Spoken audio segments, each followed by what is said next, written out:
Hi friends, వాతావరణంలో చాలా మార్పులు ప్రస్తుత పరిస్థితుల్లో మనం గమనిస్తూ ఉన్నాం. ఎక్కువగా వాతావరణంలో మార్పుల వల్ల వర్షాలు లేకపోవడం వల్ల దీని యొక్క ఎఫెక్ట్ రైతుల మీద, అంటే ఫార్మర్స్ మీద ఎక్కువ ప్రభావితం అవుతుంది. అదేవిధంగా అగ్రికల్చర్ కూడా చాలా ఎఫెక్ట్ అవుతుంది. దానివల్ల అగ్రికల్చర్ మీద ఆధారపడిన చాలా పరిశ్రమలు కూడా ఉన్నాయి. అవి కూడా కుంటుపడతాయి. అసలు దీనికి కారణం ఏంటి అంటే వాతావరణంలో ఇన్ని రకాల మార్పులు చోటు చేసుకోవడానికి కారణం ఏంటంటే, సముద్రాల ఉపరితల ఆవర్తనాలు ఎక్కువగా వేడెక్కడం. దానివల్ల ఇదంతా జరుగుతుంది. దాన్నే మనము పరిభాషలో ఎల్‌నినో అంటాము. ఎల్‌నినో అంటే మధ్య మరియు తూర్పు ఉష్ణమండల పసిఫిక్ మహాసముద్రంలో భూమ్ సముద్ర ఉపరితల ఉష్ణోగ్రతలు పెరగడం ద్వారా ఇది సహజంగా వాతావరణం వేడెక్కుతుంది. క్రమంగా ఇది తూర్పు నుండి పడమర వైపు వీచే వాణిజ్య పవనాలు బలహీనపడినప్పుడు లేదా వ్యతిరేక దిశలో వీచినప్పుడు ఇది సంభవిస్తూ ఉంటుంది.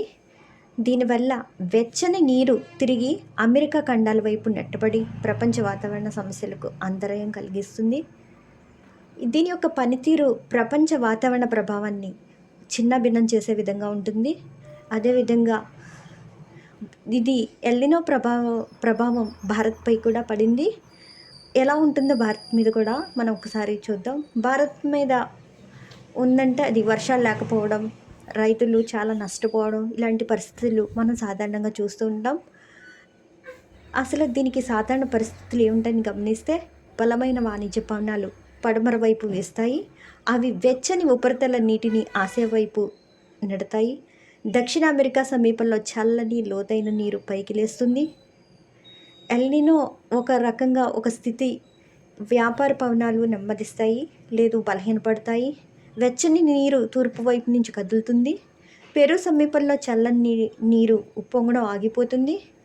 ఇలా రకరకాలుగా మార్పులు చెందడం వల్ల ఎల్‌నినో అనేది బలపడుతూ ఉంటుంది. ఇది ప్రతి 2 సంవత్సరాలకు ఒక్కసారి ఇలా ఎల్‌నినో ప్రభావం సాధారణంగా సంభవిస్తూ ఉంటుంది. దీని యొక్క పరిస్థితిని మనం గమనించినట్లయితే దీనివల్ల రైతులు ఎంతగానో నష్టపోతారు. దీనివల్ల వ్యవసాయం యొక్క పరిశ్రమలు కుంటుపడతాయి. దీన్ని ఆధారంగా చేసుకున్న ప్రతి ఒక్కరూ చాలా నష్టపోతారు ఈ ఎల్‌నినో ప్రభావం వల్ల.